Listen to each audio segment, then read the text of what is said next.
I built a system on how to do a lot of things in a short amount of time by not looking at the whole bucket. This is Facility Rockstars, the podcast that celebrates the unsung heroes of our daily lives, facility professionals. I'm your host, Jay Culbert. Join me as we honor these great leaders, sharing stories, insights, and expertise that empower us all to learn and grow together.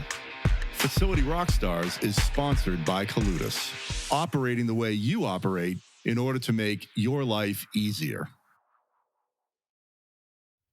Welcome back to Facility Rockstars. I am your host, Jay Culbert, and today's guest is a facilities leader with a proven track record of managing complex portfolios and driving operational excellence.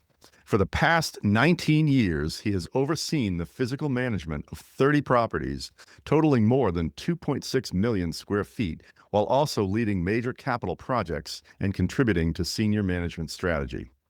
With a lead green associate and certified manager of maintenance, he brings a strong focus on sustainability, efficiency, and best-in-class building operations. He is the Regional Facilities Director at Appleton Corporation. Jeff Beaudry, welcome to the show. Thanks, Jay. It was pretty shiny introduction. I don't know if I shine that much, but I appreciate it. Of course, man. Thanks for giving us some of your time today and sharing your experience and your journey with us. Yeah, thanks for having it. I think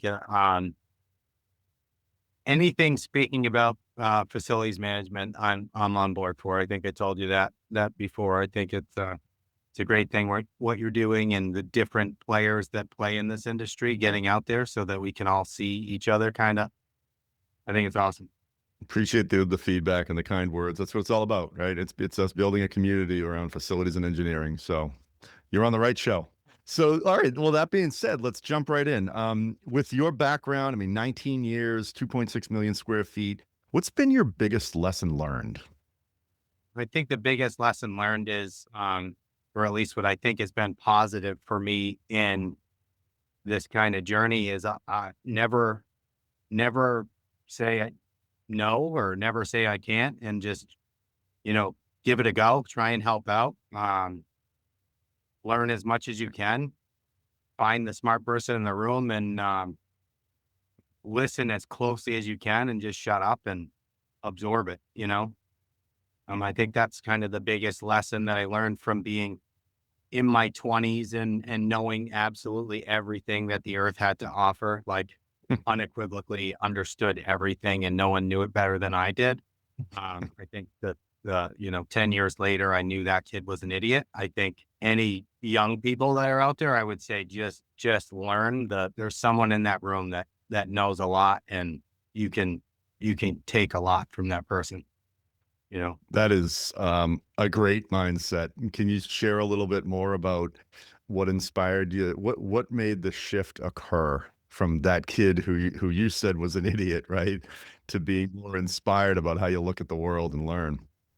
I think it's been a lot. I've done a lot of different jobs at this company. Like I started as a maintenance superintendent, and I don't think I was necessarily a good maintenance superintendent. I think everything's kind of built into the progress of learning. I think it certainly could have been easier for me if I had that mindset out of the gate, right? If I would have listened and asked more questions and not tried to challenge myself, not tried to just jump into it and figure it out, because that's who I am, as a person. Like, I'm going to figure it out no matter what, but there are so many other tools, and I could have leveraged, senior people at that point, but I was probably more embarrassed to say, oh, I don't know how to do this. So I would grind through things. Whereas, when you grind through so many things, yeah, you become an expert in it, but there's probably an easier path. I wish I knew that, or I wish I was able to accept that, younger. That's the biggest advice I give to, any new hire, any really young guy, is to just listen and learn as much as you can, and you don't have to be an expert. There's no shade.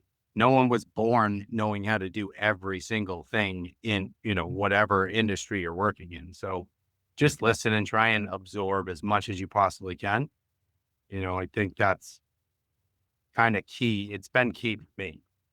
Very smart way of approaching things. Really smart. And I'll quickly share my friend Ray T-Burge, who was on the show several episodes ago. I think his quote was something like, this situation is not unique to you. So ask somebody else.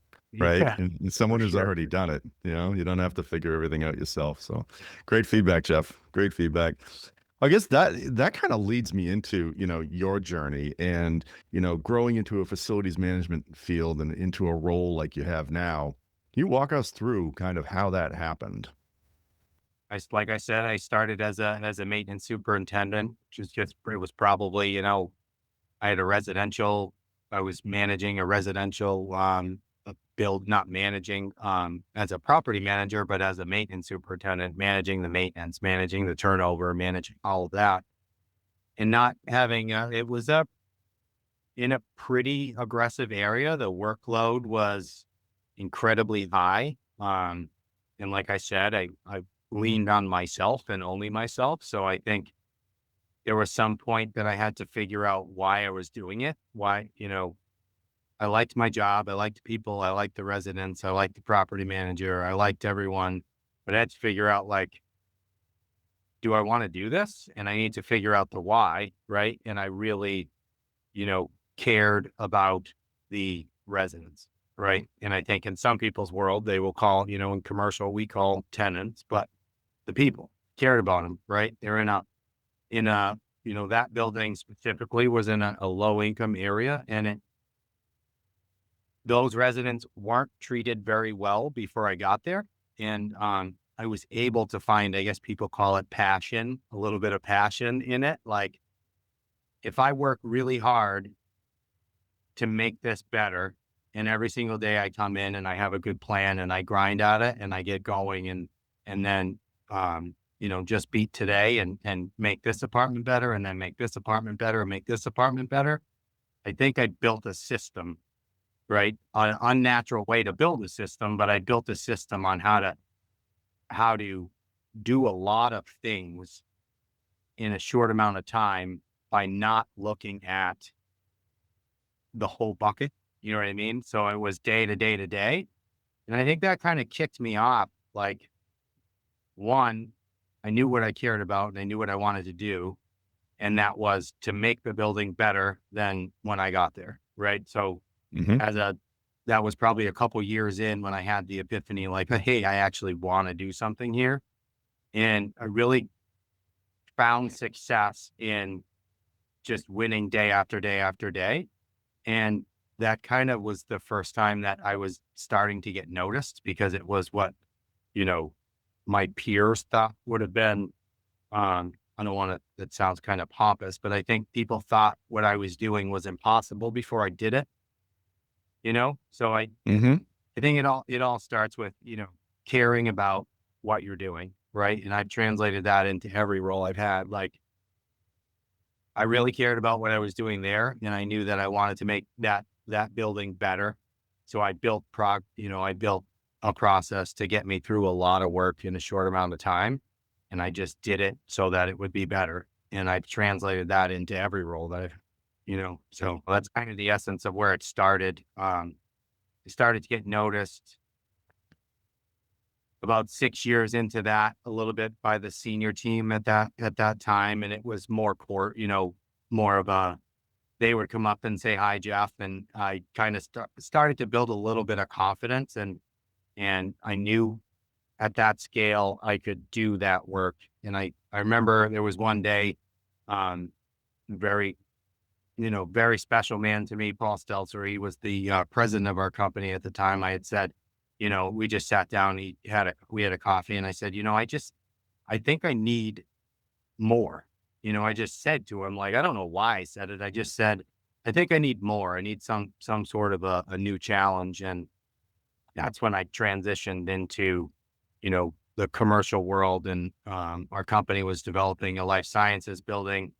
on a Massachusetts campus. Won't state the campus, but we were doing that, building a life sciences building. So I came in at the end of construction, managed checkout with some really awesome project managers. Um, it turns out that was a pretty challenging gig too. It was a very, at that time, 2011, it was pretty high tech building, full automation, all the works. And I really didn't know any of that stuff. So I was able to just lock in with that team, the MEP team in construction, and understand the building from basement to rooftop to what it was doing, why it was doing it, like even to start to think about the sciences that were going on in these individual labs, like really, um, probably because of my nerves at that time in my life, right? Did you say because of your nerves? Because of my nerves, right? I think I was afraid to not show up appropriately, right? So I Mm, just really dug in and I had to know why on everything, right? You have these mhm. piping systems that are going, throughout 100,000 square feet and feeding all these different things that I wasn't, I understand HVAC and I understand the technical side of it, but it was so big. It was just such a big change for me that, over that 6-month checkout, I just became an expert on that facility, right? Not all facilities, not an expert of all facilities, but at that point, that building, there was not another human being that knew that building like I did. I knew that building better than the engineer who drew that building because I was in the built environment and I watched it fail for 6 months. Watch this fail, watch that fail, watch this fail.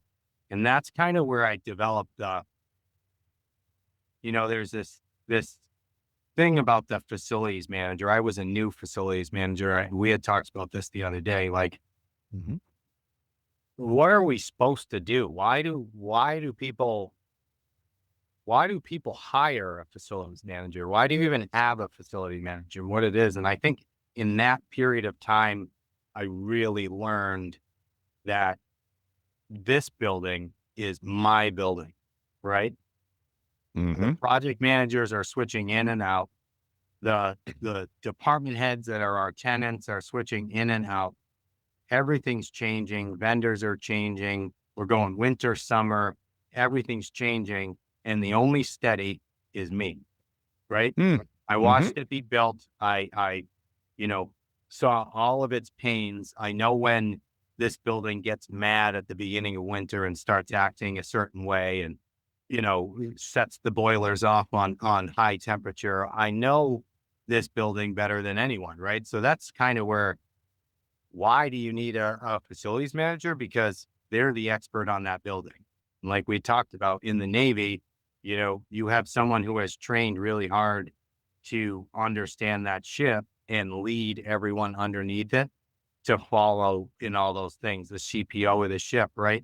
This thing starts sinking, you know, once it starts sinking, there's a whole new leadership line, right? It's now we're in emergency protocol and it's Mhm. the grinders, it's the workers, it's the guys who are getting everything done and they're leading it, right? And I think that chief right there in the ship, that's kind of where it lines up. You're the facility manager.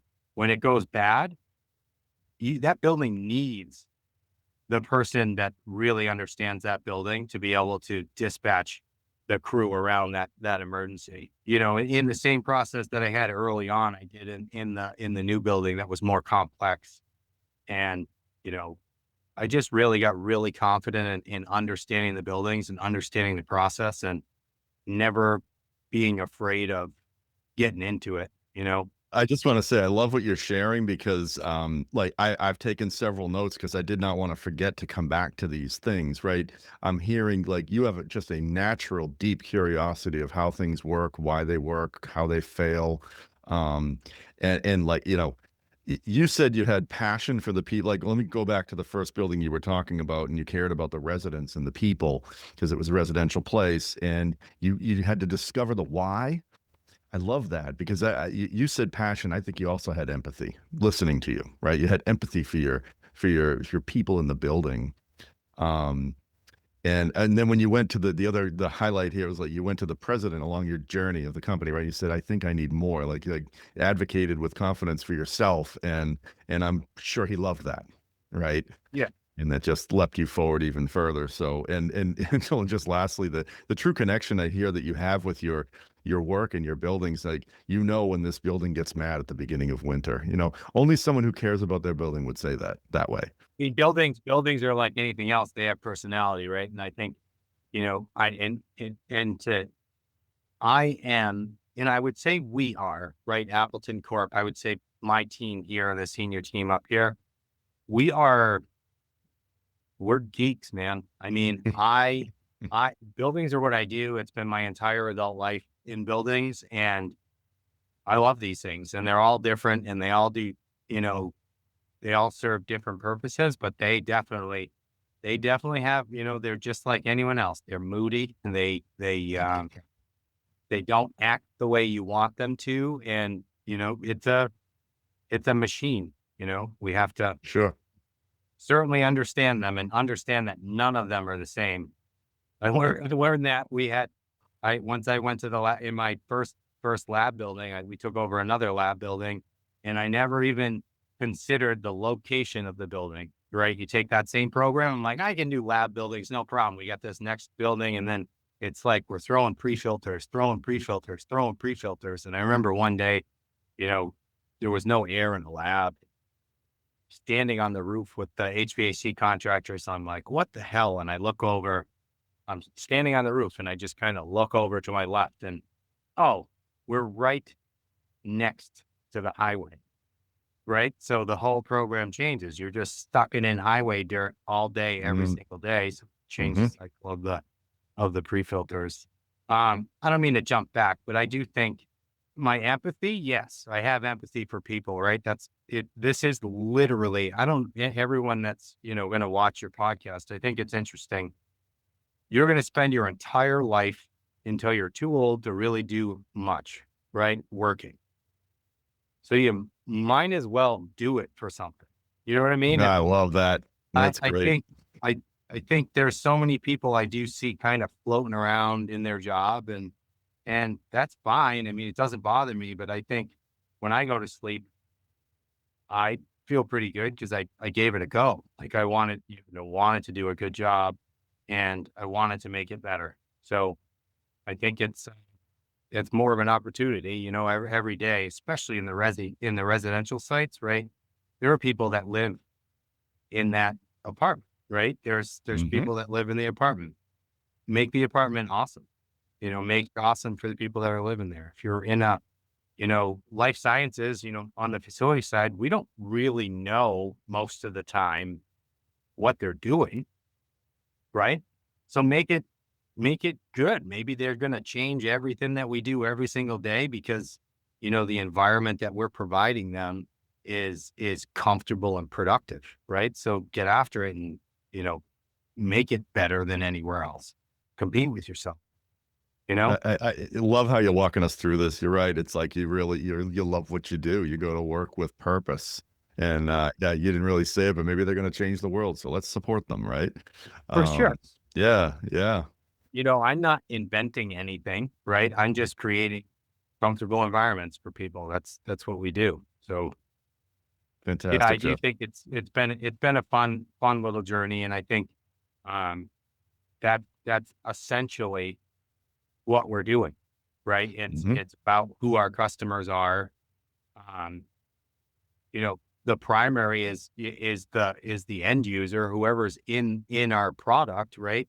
Hopefully, I know we're in America and we're in the modern financial era, but it is the product, right? So we can lose sight of that in any way that we want to, but we're trying to create a product. I'll never shift from that when it's, if we're going to make more money on this side because the product is going to shift to a lower level, I'm never going to be on board with that, right? It's always, let's make it the best product that we can put forward. And I think that's the best way to do it. Again, a great viewpoint. It's at least worked for me, right? I would assume it's working for most people because you can motivate yourself better that way. Hey, rock stars. If you're tuning into the podcast and are feeling overwhelmed by all the maintenance demands at your facility, don't stress. We've got you covered. Our sponsor, Coludis, is your go-to partner to help you tackle all those demands and get them done right, on time, and with top-notch quality. From project planning to execution, Coludis is there to make hard work easy. Visit coludis.com today to get started. It's fantastic. Yeah. Yeah, it's I love the way you're grounding it in what I'm hearing is the why, right? You know, this is why I do what I do, and that's why you're so good at it. The field's lucky to have you. Yeah. And so let me shift a little bit because you've been through a lot over the years, right? Like 19 years of doing this type of work. What's been maybe if not the biggest or one of the biggest challenges that you and your team have faced, Jeff? I'm going to go with the me and probably not the team, but think learning to be an effective, supportive leader in sharing kind of best practices and kind of going back to the people, making sure you're as a leader, you think, okay, well, this guy was awesome at this, or this woman was terrific at this job. I'm gonna, we're gonna promote, we're gonna put them into this leadership job. And, sometimes naturally you think, yeah, they're perfect for this. They're gonna get that done, and there's no problem, right? They understand this. We're gonna show them this, and they're gonna get rolling. I think for me, it was just learning how much support and how much you need to pour in, right? And just not putting your things, like we're all busy. And I feel like I've missed that a couple times, right? Like you missed things kind of slipping, and I didn't push into those people. I guess I'm talking more about things that I failed at, and try and work on being better. I'd argue that's where we learn the most, right? Yeah, for sure. Yeah. Yeah, I think yeah. I think just checking in, making sure your team is always, firing in all cylinders and pouring in as much as you can. So like the interpersonal side of that, I think is more of the challenge for me than the technical side. Sure.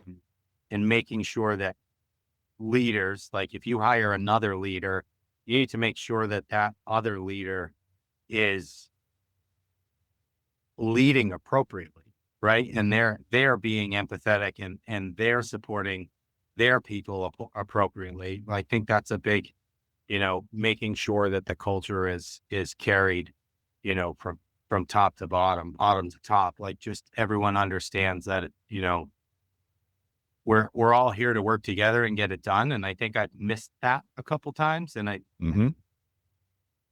I guess that's my biggest thing. Just make sure that I'm supportive to everyone around me, Yeah, I really like that you'd shared with us as this is your biggest challenge because it could have been, like you said, something technical or something that failed and, disastrous, but it was more like, what I hear you saying is like, you're building other leaders, you're helping them, you're supporting them, and they're just going to scale and grow the whole really and make everything better. It's great.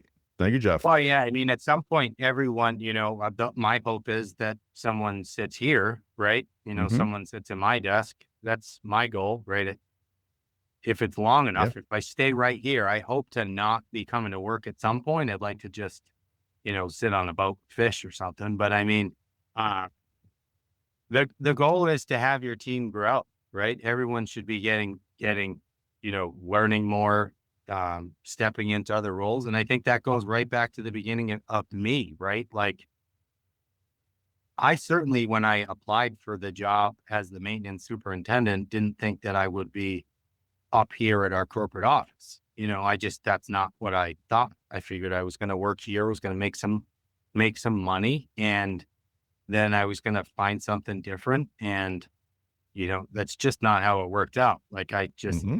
kept kind of working and different things were coming up at Appleton and I kept going and I've been happy. So I haven't That's great. changed, you know? Yeah, and you asked for more too. I'd like to see the people around me in the future, or the people around us in the future, and people coming from I like the way that I came up, right? The way that I came up in the business was hard, but I know, because of that hard, because it was so hard, I'm really confident with buildings, right? When all the Hmm. automation fails, I'm still pretty comfortable, right? I know I can go grab a plan, I can go find valves, I can make that thing work so people don't have to come home. I think Hmm. if in competition to others that came into the business different, there's definitely, you know, people get more anxious when you don't come up that way, right? Yeah. So Yeah, definitely. I want to tie back to something you and I chatted about recently, and that was because it really like the way you're talking about leadership and helping others lead, influencing decisions from any level, and leadership without a title, I think is what you mentioned. Could you expand on that a little, Jeff? yeah, like I think I said earlier, right? So we're in commercial real estate, right? Our business is centered around commercial real estate, which I don't know if everyone knows this, but it's a pretty good business. Like commercial real estate's a very strong, good business, and it's driven by financial gains, right? So, Mhm. um, I think it's super important for us, the facility manager, outside of the executives and outside of that, to understand the impact of every change that comes, right? So you have someone that wants to make an energy efficiency change because the goal, the whatever corporate goal or the customer's goal or whoever's goal, the owner of the building wants to make the electric bill. Um, they want to shrink the electric bill, right? So now you have an Mhm. initiative to go green, right? So it's our job to make sure that that owner, wherever that directive is coming from, understands the real impact, because the guy selling it isn't going to be presenting, right? You need to go out, you need to get on message boards, you need to talk to people that have installed this, and not just the people the salespeople sent over to talk to. You need to find out where these systems are, how they're working, how they work, what they do, and what the real impact's going to be, right? So that you can go back and say, well, I looked at this, and here are my bullet points, right? I think this is what's going to change. It's going to be better on this. And I think what my opinion is, we're going to see this. And I took the time to look at what this, and then you're going to speak back to in that CFO language to them. You're going to talk back to them and say, I think the labor cost of this issue with this system is going to cost us this in 12 months. And here's why. And you need to be able to have the confidence to know that that's your building. You understand the building. You did the research on this change, and you support the change if that's how they want to go. But here's what I think the real impact of this change is, right? Again, it goes back to having the confidence to understand that you're that building's operator, right? I just wanted to, this is really important stuff you're saying here because it goes back to when you said this is my building. PMs will come and go, others will come and go, but this is my building. And I like what you just said about make sure you convey it in the CFO language. And I think that's very important, right? Because you know your audience and then it will land. Yeah. Well, yeah, I mean, because that they're, on the financial side, and the financial growth of the business is super important. They're in super important parts of the team, right? But they're not operators, right? The same Hmm. thing. Like if I go and I say I want, $4 million because we have to operate that. If I just say it like that to someone who's trying to get the numbers correct at the end of the year, I'm not even a little bit surprised that they would question, right? So Right. what I'm saying is, if you need something or the building needs something, you need to do the legwork. You need to figure out what the real impact is, and you need to go as the building expert and sell it to the people that are going to say yes.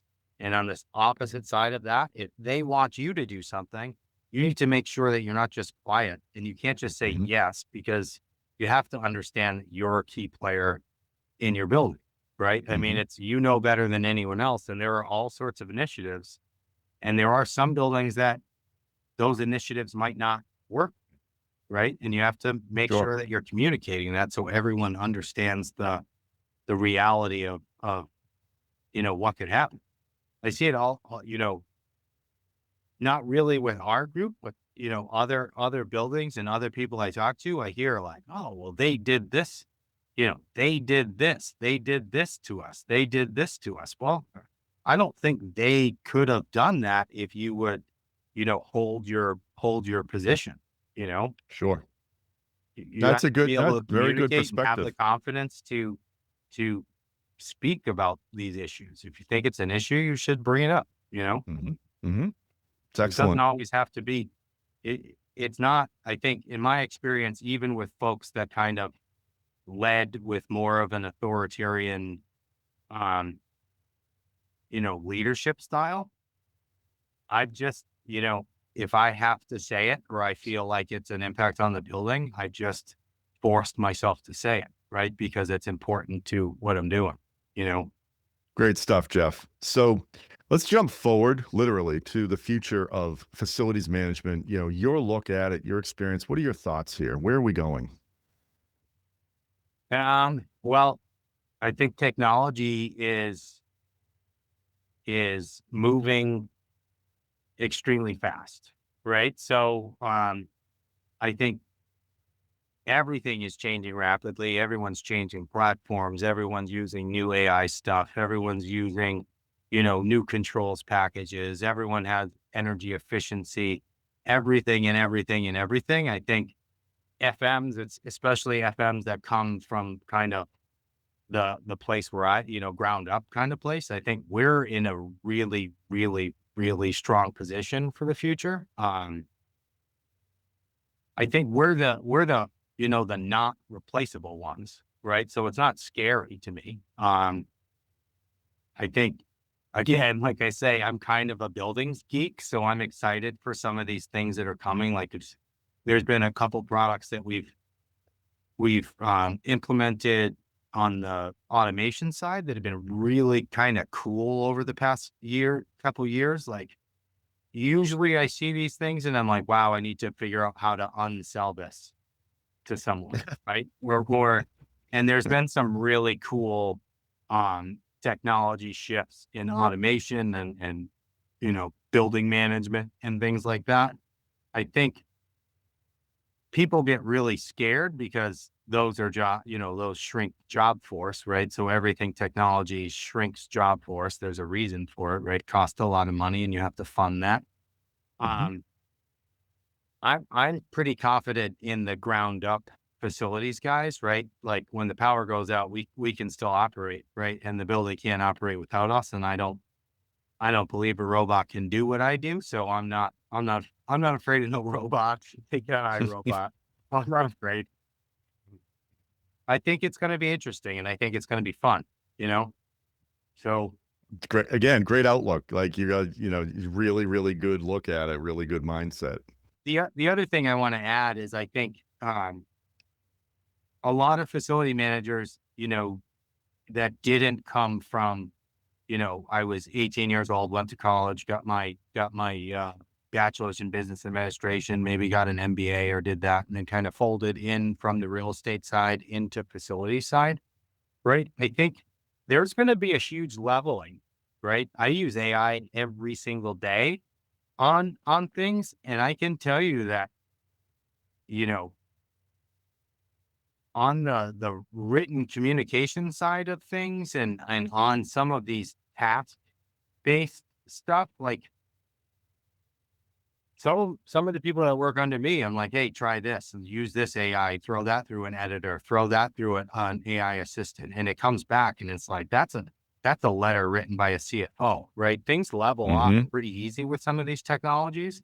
So I Mm. think it's more for on the FM side, lean deep into this stuff, right? Understand Got it it. more and it's all coming, and there's going to be more. And I think the more that we, we use it appropriately, the stuff that's not Hmm. is going to fold away, and the stuff that's really good we can use. You know, Sure. yeah. Great stuff. Jeff, what advice would you give someone in your role, or a role similar to yours? If you were to kind of just, what one piece of advice you'd give somebody? Chill out. Chill You out. know, chill out. Yeah, yeah. I mean, I on the personal side of things, like I've had a pretty, a pretty good life, but I've had a lot of really, really rough things happen in my life, and I think um the work's going to get done, and most of the time when it's really hard, it's because you got really emotional about it. I just think um just chill out. The harder it is, the more you're going to learn. Most of the time things are going to be really easy. When really hard things come, just, you know, get a plan together. Don't go nuts on the plan. Just get it together so you can see it happening, and then just jump into it, right? Just get into it and do something. I think I see people get frustrated all the time, and it's like, what, what, I don't know a benefit of that. I think if Right. you can just calm yourself down and start doing, by the end of whatever you're doing or the middle of whatever you're doing, you're going to feel a hell of a lot better about it than, over planning it and over analyzing it and worrying about the outcome. Just try and get to the outcome.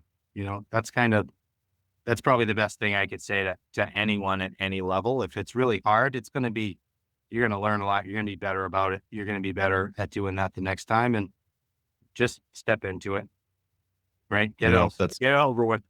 that arguably might be the simplest and best advice I've heard on the show. That's just chill out, Just in the chill. words of Jeff. So you mentioned life. You dropped fishing a little while ago. So let's we learned an absolute ton from you here. So Yeah. if I were to ask you a couple things about what you're doing when you're not managing or running a building, what do you enjoy? Yeah. I don't fish. I'm not there yet. I haven't reached that goal. I would love to. I think I get out fishing every 5 years, maybe. I have two sons, a 12-year-old and a 15-year-old.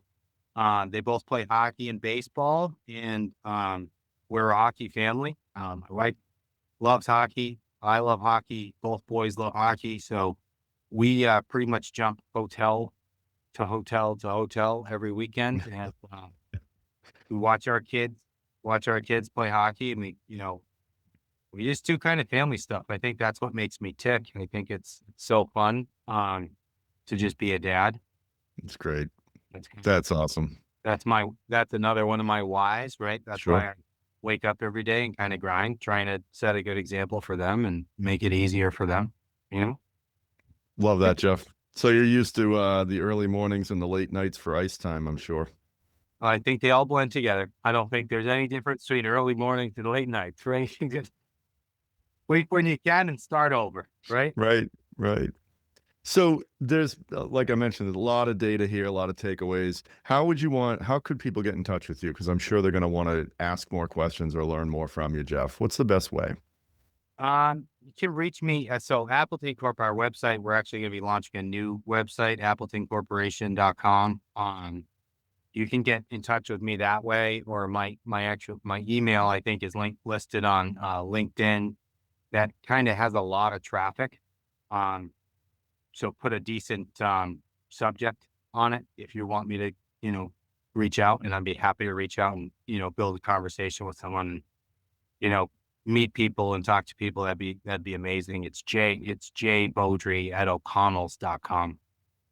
It's Perfect. on my LinkedIn page too. It should be listed on the website.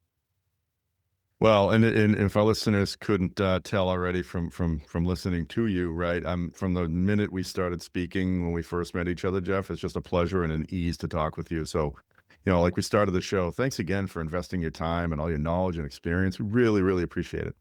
Yeah, thank you, Jay. And actually, thanks for, facilities management is kind of kind of a weird world. There's so many different roles in it. I think doing what you're doing is really awesome. So I think we all appreciate you. Anyone who's going to watch this and anyone who's going to check you out, we all appreciate that you're doing this. So thanks a lot. Thanks, man. Yeah, I'm honored to do it. So I'm glad people like you will share with our community. So it's really Yeah. important. Thank you. Awesome. And thanks to everyone listening. If you learned something, I'm sure you leaned in on what Jeff was saying. Tell someone else about the show. It's been another exciting episode of Facility Rockstars. We'll catch everyone next time. It's a wrap. Another episode of Facility Rockstars is in the books. Facility Rockstars is sponsored by Colutus, operating the way you operate in order to make your life easier. Until next time, facilitate and rock on.